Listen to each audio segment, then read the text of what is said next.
Buenas noches, les habla Walter Mosquera Zaira, residente de segundo año de la especialidad de Medicina y Emergencia y Desastres del Hospital Nacional Guillermo Mengalera Irigoyen. Y el tema para el curso presente de salud es el tema de la insuficiencia respiratoria aguda. Como sabemos por definición, antiguamente se clasificaba las IRA en cuatro tipos, donde el tipo 1 es la hipoxémica, donde se ve una presión parcial de oxígeno menor de 60 milímetros de mercurio. El tipo 2 es la famosa llamada falla ventilatoria, donde se ve una PC2 mayor de 50 milímetros de mercurio. Y la tipo 3 y 4 que ya no se manejan en la actualidad, pero son las relacionadas a la perioperativa del tipo 3. La tipo 4 le da lo que son cuadros de shock.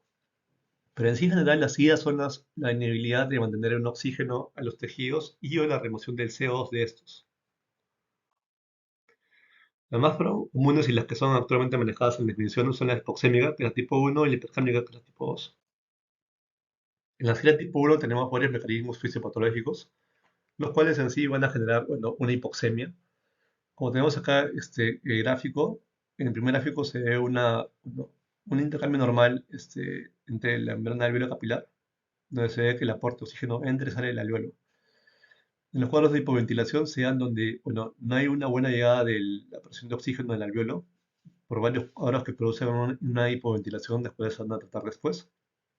En el trastorno de difusión hay algo que impide el pasaje la arteria del capilar al alveolo, los cuales van a hacer que haya una hipoxemia. La disminución del FIO2 se da en cuadros de altura, donde hay una menor presión parcial de oxígeno, por ende va a haber una menor FIO2, y esto va a hacer que también haya una menor ventilación alveolar. El otro tipo son las alteraciones de BQ, ventilación perfusión, donde se va a ver un trastorno a nivel de la membrana alveolar capilar, lo cual va a hacer que haya una menor difusión del oxígeno.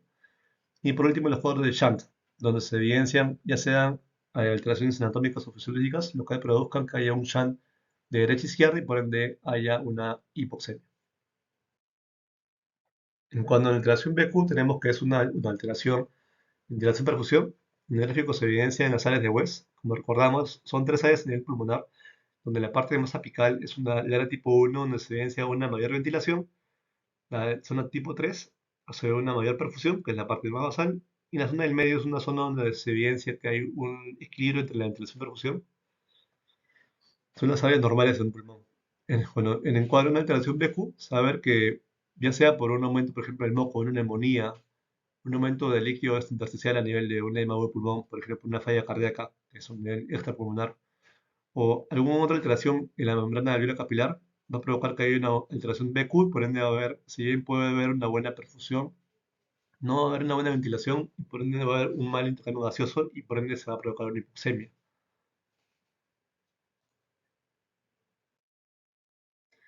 Esos cuadros de alteración BQ, si bien hay una hipoxemia, al momento se le da un soporte oxigenotorio al paciente, puede revertir parcialmente hasta que se maneje el cuadro de fondo.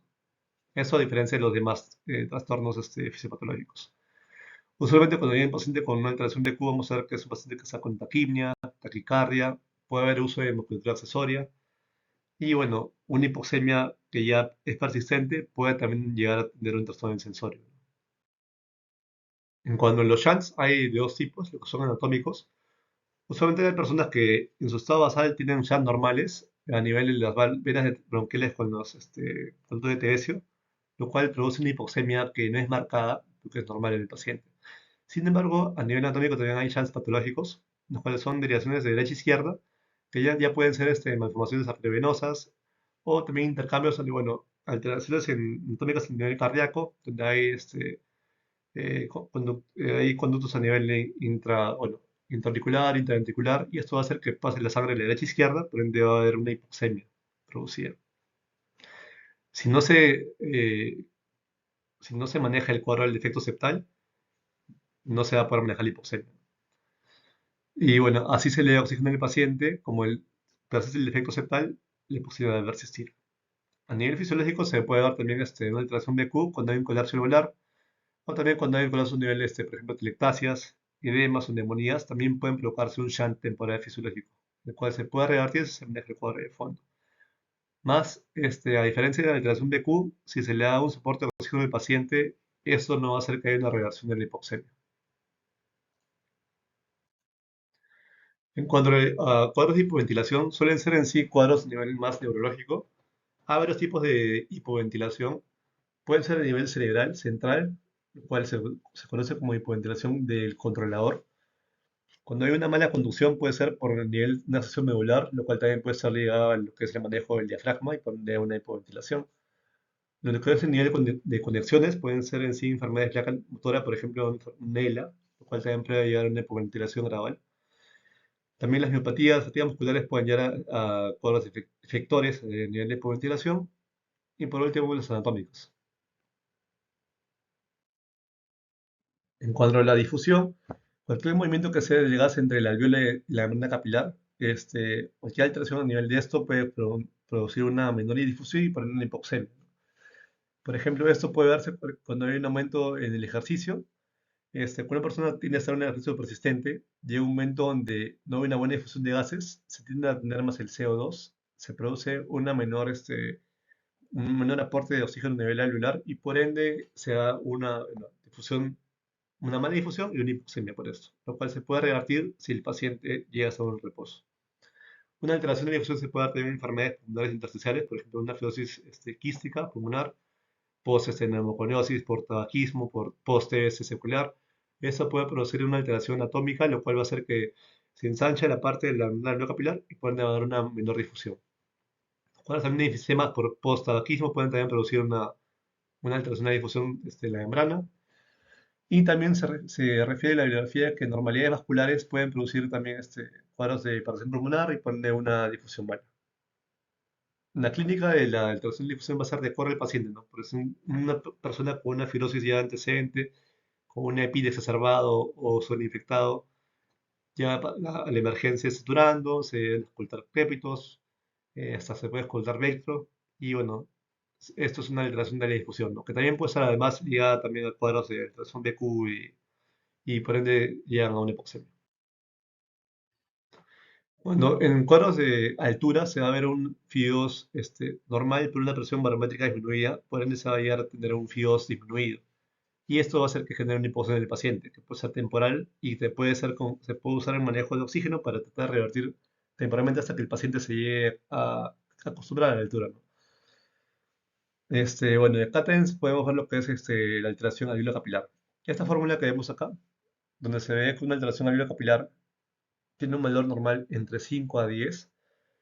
Esto nos puede ayudar a ver en sí qué tipo de cuadro estamos viendo hipoxemia para ver si requiere o no un soporte con oxígeno. Por ejemplo, cuando una causa es una hipoventilación, la alteración alveolar capilar va a estar normal y sí se va a dar una respuesta con el oxígeno suplementario.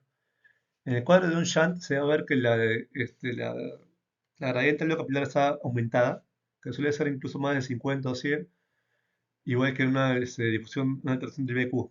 Pero la diferencia es de que si se le da oxígeno al paciente que tiene una alteración BQ, se puede ver una disminución gradual de lo que es la alteración alveolar capilar y por ende una reversión de la hipoxemia. Mientras que en el cuadro de los shunts, por más que se le da oxígeno, ya sea en alto flujo o dispositivos invasores, no se va a ver una reversión de la hipoxemia.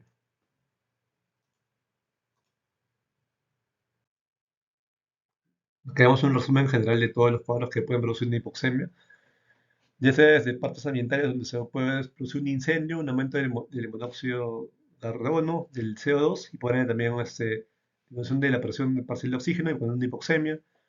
Nivel nervioso central, donde puede haber una alteración de la placa motora con un ELA y posterior a esto una hipoxemia. También cuadros de alteración de las miopatías, alteración de la parte de diafragma, alteración de la vía aérea superior, un objeto, un cuerpo extraño que ocurre en la vía aérea superior puede producir posterior a esto un cuadro de hipoxemia hasta que se maneje la extracción del cuerpo extraño. También a nivel alveolar, lo que son alteraciones atelectasias, neumonías, barcos celulares. También circulación pulmonar. Los cuadros de TEP pueden producir una disnea súbita y una ira inicio súbito, que el cual no se va a manejar en sí más que con soporte oxigenorio, aún así la hipoxemia no se revierte rápidamente. Se requieren en sí un manejo con anticoagulación, a menos que sea un TEP ya masivo, lo cual sí va a requerir una trombólisis. Y otros cuadros más, como el metabolismo. Por ejemplo, pacientes críticos que llegan a tener elevado aporte calórico con carbohidratos, eso suele generar un aumento de metabolismo, lo puede producir más CO2 y esto le dará nos podría llevar a, bueno, a producir una ira tipo 2, el cual en paciente crítico puede ser manejado con lo que es el soporte ventilatorio, ¿no? Ventilador mecánico. Ahora, las ira tipo 2, como dije, son provocadas así por quemaduras, cuadros sépticos, agitación, ejercicio extenuante, hipertermia, e incluso también, como dije, cuadros de elevada ingesta calórica que producen mayor CO2,